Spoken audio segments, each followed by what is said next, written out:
Hi, and welcome to my sixth book review of the Black Library 2021 Advent. So today we're going to review the book The Place of Pain and Healing from Justin Hill. This book is pretty much a story about Minka Lesk. She's a Cadian whiteshield. She's basically a recruit for the Cadian army. So if you hear the term whiteshield, it's basically another word to say recruit or new infantry members. They're not full-fledged soldiers yet. And the way it works, Minka Lesk actually got a book series about her. So this advent has a purpose to bring you interest into her and then buying the books. And from a get-go, I would say, go get those books. Because this eshort is actually a perfect appetizer to get you into that type of lore or that series of lore relating to her and the fall of Cadia. So, okay. So the summary from Black Library is as follows. Minka Lesk is a whiteshield, like I said, a recruit, that survives the fall of Cadia. And she got saved by a space marine that brought her on board of a ship.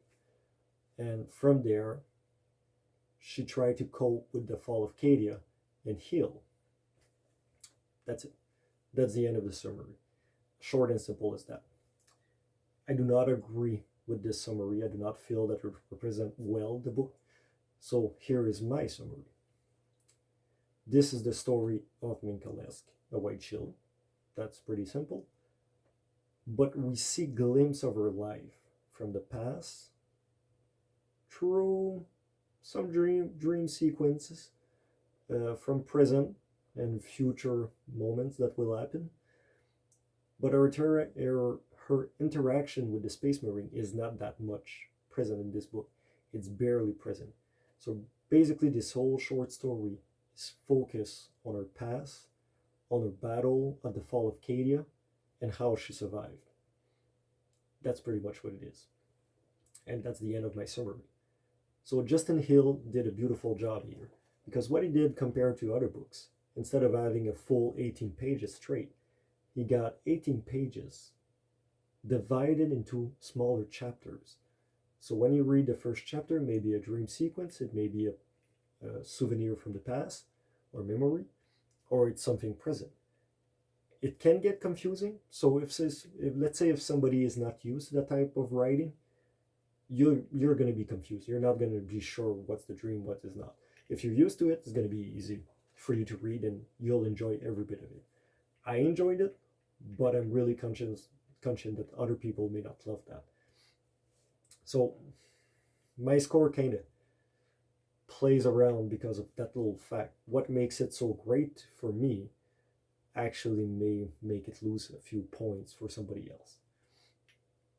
So like I said, Justin Hill wrote it really well. We know exactly her motivation. We know how she was, what's a normal behavior for her.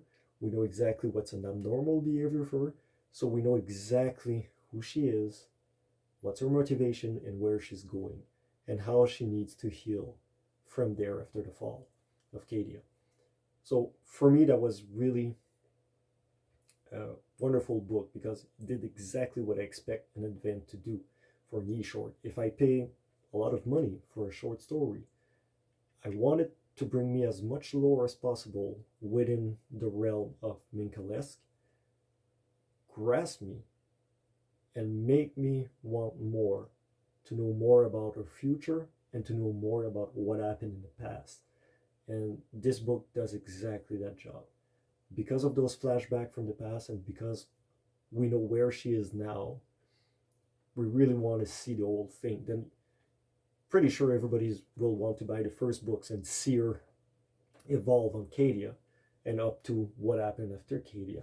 And it's really interesting. So yeah, props to Justin Hill on that one.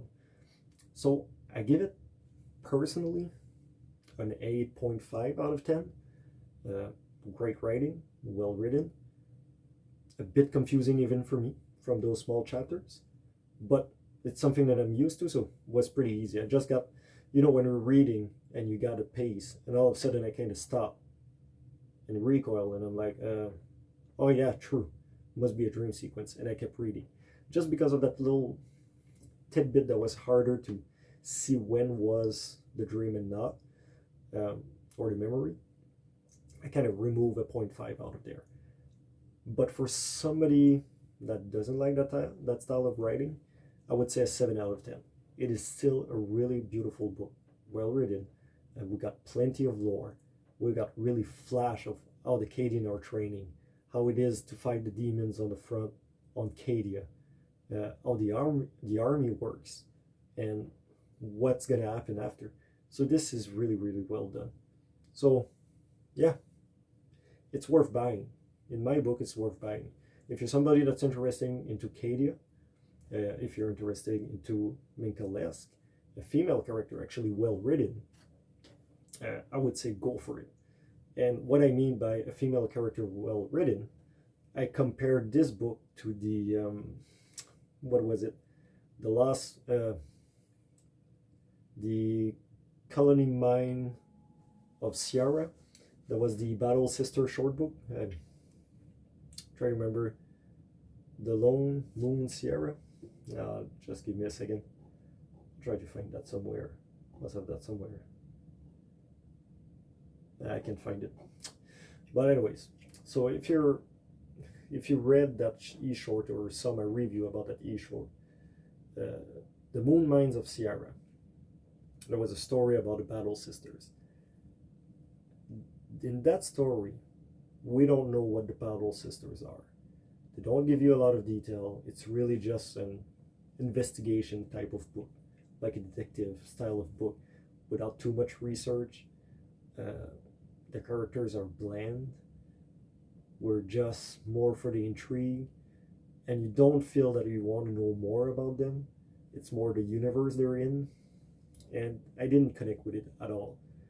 But when you read this one, you really connect to Minka. You want to know more about her, where she's going, how a Cadian will survive after the fall of Cadia. It's really a big question. Their whole planet is gone. The whole army is gone. What's going to happen to those soldiers? So you get so many questions just after reading this book that you'll be interested to grab another one and keep reading about it. For the Moon Mines of Sierra, you don't care that much. Once the Battle Sister are out of there, you don't want to know more about this planet. You don't want to really know more about the Battle Sister. You're just like, well, whatever. Just move on. So, yeah, I know I'm really, really strict on the Moon Mine of Sierra, but when there's an event like that that costs a bit of money and it's so bland, really make sure that we see the contrast with somebody that really put more effort into their characters. And yeah, we can fill in this one.